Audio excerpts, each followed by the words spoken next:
All right, Auburn quarterback Payton Thorne joins us at this time each week, every Tuesday at 9:30. We welcome him in on the JohnstonRVCenter.com hotline. Welcome in, Payton. How are you today?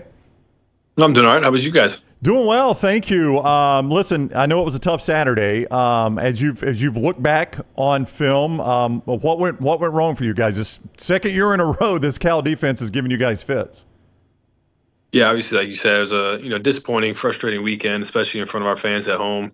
But yeah, as you look back at the film, obviously there's a lot of things to clean up.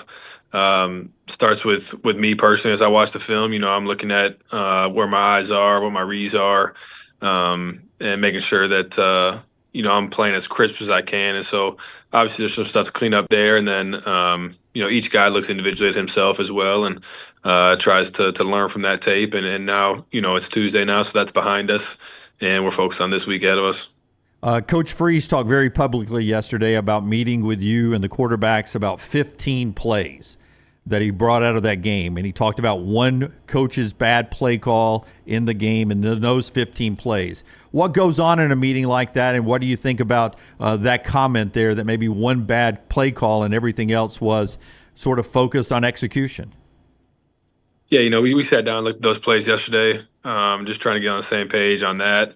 A few of them for sure, just routine plays. A couple of them, I was just explaining what I was seeing on the play, and we're just getting on the same page with that. So, just going through that, and obviously you want to Coach Freeze, offensive head coach, and is obviously heavily involved with what we're doing. So getting on the same page with him, and then also talking with Coach Austin, our quarterback coach, and just making sure we're all seeing things eye to eye and getting on the same page. Obviously, like I said, we had that meeting yesterday. Nothing we can do about Saturday now, but we can look forward and make sure that we're preparing the right way for this game this week. I can't tell you how many times I either talked to Coach Freeze or heard him talk about you from SEC media days through camp and everything, where he said in meetings, I'm about to say something watching tape and Payton beats me through it, that you were seeing everything just the way he wanted.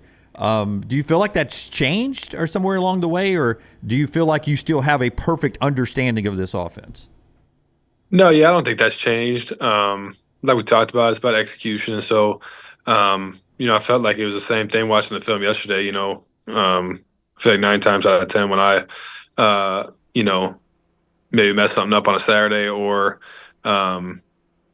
something gets lost along the way, I can acknowledge that and see it on film, and or see it, come to the sideline to be able to say it.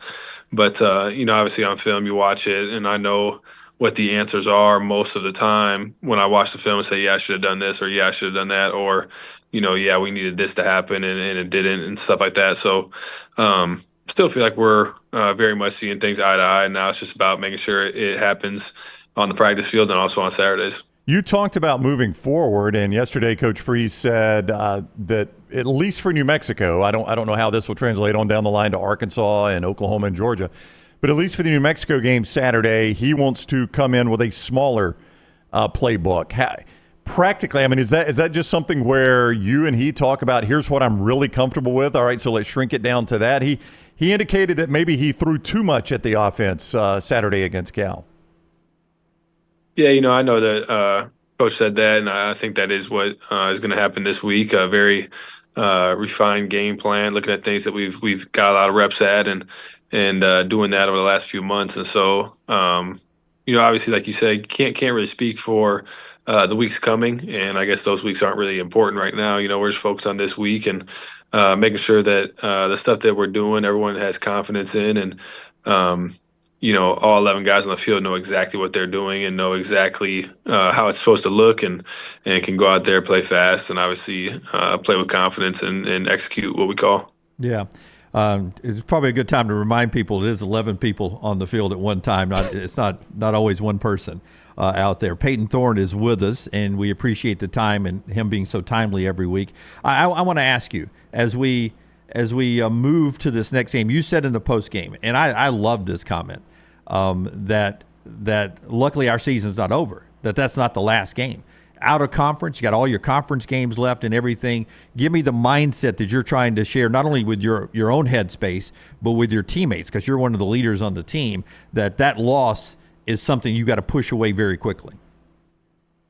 Yeah, just getting back to what we do and getting back to, like we talked about earlier, what has made us feel good to up into Saturday, because we felt good about where we were at. And then obviously Saturday did not go the way we planned. And so now it's just about getting back to that feeling. And then, like I said before, learning from the things as you do every week, learn from the film.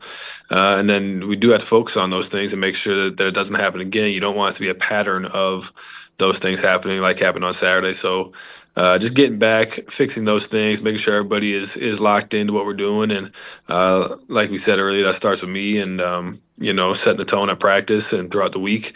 And so I said that's what I'm focused on, and just getting back to playing with swagger, and for me, just playing quarterback, getting us in the right play in the run game, getting the protection right, and then simply just getting the ball in our guys' hands. That's the most important thing for me, distributing the ball and letting our guys go play. You are a smart kid. Your dad was a high school coach. Am I right about that? Don't I remember that? My grandfather was a long-time high school coach and then college coach, and then my dad was always a college coach my whole life. Yeah, so you've grown up in this. You're a smart enough guy to know that you don't play quarterback at a place like Auburn in an SEC school and don't get some criticism for it. How do you deal with that? How do you drown it out? I mean, what do you do with that? Yeah, obviously everyone says that you just don't listen to it and all that, and sometimes that's easier said than done, because in today's world they come at you in all different angles. You hear it verbally, that's probably the least one, but just walking down the street you hear it sometimes. And then obviously the social medias that hit you on Venmo, all types of stuff. So you just have to block it out. You have to go back to where your foundation is in your life, and for me that's my faith and my family. And so just doing that, but also just keep the focus on what's next. Like I said, there's nothing we can do about Saturday, but I can handle today. They're coming after your Venmo, Payton? Like they explain that one to me. I've never heard that. Like they send you cash? No. They're definitely not sending cash. Okay. It's funny when they lose money, they want the money back, but when they win money on a parlay, no one's ever sending any money. So I see now. Yeah. What a dumb question by me. I understand now. Okay. All right. I won't go into the whole Venmo thing, but that's wild. But I mean, I guess on the flip side of that, it's better to play at a school whose fans care than school whose fans are apathetic, right? No doubt. I'd much rather be at a place like this where the fans care than some place where hardly anybody shows up and they're not pissed off when things don't go well. So it's part of the position. You know it when you get into it, and some guys have different experiences with it than others, but it's something that I have known about and I'm aware of. So when it does happen, you can't fold and be all upset about it. So like I said, it's on to the next and focus on today and today's practice. All right, it is New Mexico coming to Jordan-Hare Stadium. That is the next game Payton has talked about a lot, 6:30 on ESPN2 Saturday there at Jordan-Hare. Payton, thank you for the time. Good luck against New Mexico. We'll see you next Tuesday. For sure. Thanks, guys. Talk to you later. All right, take care. Payton Thorne with us on the JohnstonRVCenter.com hotline. You see the barn logo in the top corner there while Payton is talking to us. That is our new website, thebarnauburn.com. On the Alabama side, covercrimson.com. Sign up for $1 and see how you like those. A lot of content video-wise there, but also message boards and all the crew there, both Cover Crimson and The Barn, doing a great job keeping you updated on everything going on both in Tuscaloosa and Auburn. TheBarnAuburn.com or CoverCrimson.com.